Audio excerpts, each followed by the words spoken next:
নমস্কার বন্ধুরা।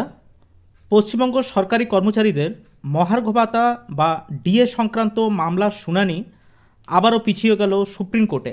বিচারপতি সঞ্জয় কোরাল এবং বিচারপতি প্রশান্ত কুমার মিশ্রের বেঞ্চে এই মামলাটি শুনানি হওয়ার কথা থাকলেও বেঞ্চ গঠন না হওয়ায় শুনানি মুলতবি রাখা হলো। এই ঘটনায় রাজ্যের লক্ষ লক্ষ সরকারি কর্মচারী তাকিয়ে আছেন পরবর্তী শুনানির তারিখের দিকে। আপনারা অবশ্যই আমাদের চ্যানেলটি সাবস্ক্রাইব করে রাখতে পারেন। মহার্ঘ ভাতা নিয়ে পরবর্তী শুনানির যে দিন ধার্য হবে সেই নিয়ে আমরা অবশ্যই এই চ্যানেলে ভিডিওর মাধ্যমে সেই আপডেট আপনাদের কাছে আমরা তুলে ধরব।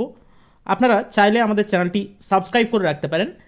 আজ সুপ্রিম কোর্টের ডিএ মামলার শুনানি শুরু হলে রাজ্য সরকারের আইনজীবী কপিল সিব্বাল আদালতকে জানান যে নির্দিষ্ট বেঞ্চ গঠন হয়নি, ফলস্বরূপ বিচারপতিরা মামলাটি অন্য দিনের জন্য ধার্য করার সিদ্ধান্ত নেন।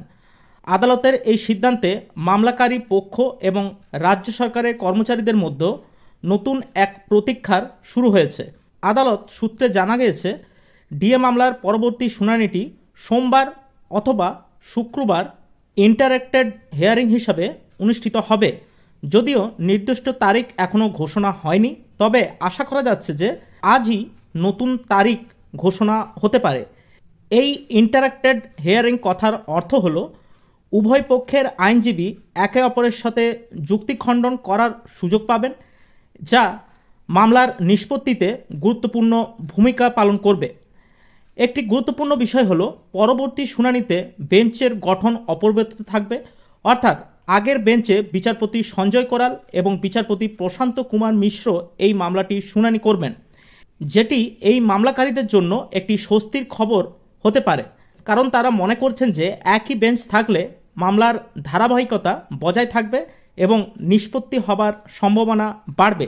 আজ মামলাকারীদের পক্ষের আইনজীবী বিক্রম ব্যানার্জি আদালতকে অনুরোধ করে যাতে পরবর্তী শুনানির তারিখ 8ই সেপ্টেম্বরের পরে রাখা হয়, তবে আদালত তার এই অনুরোধ সরাসরি খারিজ করে দেয়।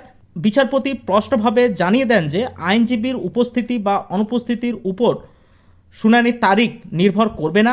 আদালতের এই কঠোর অবস্থান থেকে অনুমান করা হচ্ছে যে তারা দ্রুত এই মামলার নিষ্পত্তি করতে চাইছেন। সব মিলিয়ে ডিএ মামলার সর্বশেষ পরিস্থিতি রাজ্য সরকারি কর্মচারীদের জন্য কিছুটা হতাশজনক হলেও পরবর্তী শুনানির তারিখ দ্রুত ঘোষণা হওয়ার সম্ভাবনা একটি দেখা যাচ্ছে। আপনারা চাইলে অবশ্যই আমাদের চ্যানেলটি সাবস্ক্রাইব করে রাখতে পারেন।